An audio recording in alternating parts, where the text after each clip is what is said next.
प्रिय मित्रांनो, माझं नाव नवीन शेखर आहे.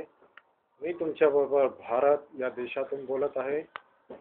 राज्य महाराष्ट्र, जिल्हा कोल्हापूर आणि सदर बाजार या एक छोट्याशा भागातून मी तुमच्याशी बोलत आहे.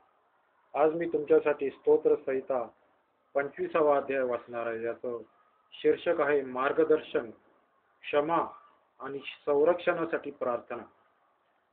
ही स्तोत्र दाविदाने लिहिलेलं आहे. हे परमेश्वरा, तुझ्याकडे मी आपले चित्त लावितो. हे माझ्या देवा, तुझ्यावर माझी श्रद्धा आहे. माझी फजिती होऊ देऊ नको. माझ्या वैरांना माझ्यावर विजयी होऊ देऊ नको. तुझी कास धरणारा कोणीच फजित होत नाही.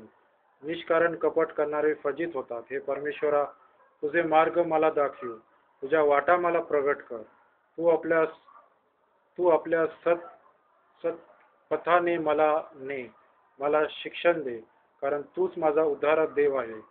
मी तुझी नित्य प्रतीक्षा करीतो. हे परमेश्वरा, तू आपला कळवळा वात्सल्य आठीव.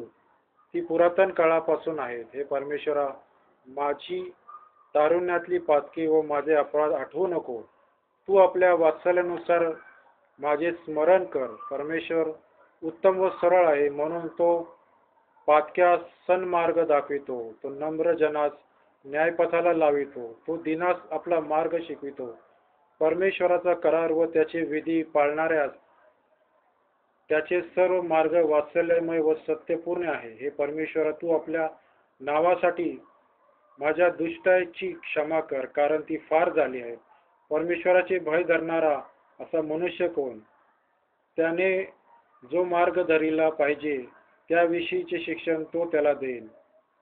त्याचा जीव सुखासमाधानी राहील. त्याचे वंशज पृथ्वीचे वतन पावतील. परमेश्वराचे सख्य त्याचे भय धरणाऱ्यांशी असते. तो आपला करार त्यास कळवितो. माझे नेत्र परमेश्वराकडे नित्य लागले आहेत, म्हणून तो माझे पाय जाळ्यातून सोडविल. माझ्याकडे वळून मला प्रसन्न हो, कारण मी निराश्रित व दीन आहे. माझ्या मनावरचे दडपण काढ.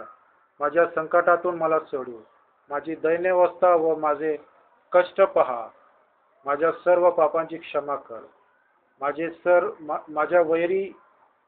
माझे वैरी पहा, ते फार झाले आहेत. ते अत्यंत कठोरपणे माझा द्वेष करीतात. माझ्या जीवाचे रक्षण कर. मला मुक्त कर. मी तुझा आश्रय धरिला आहे, म्हणून माझी फजिती होऊ देऊ नको.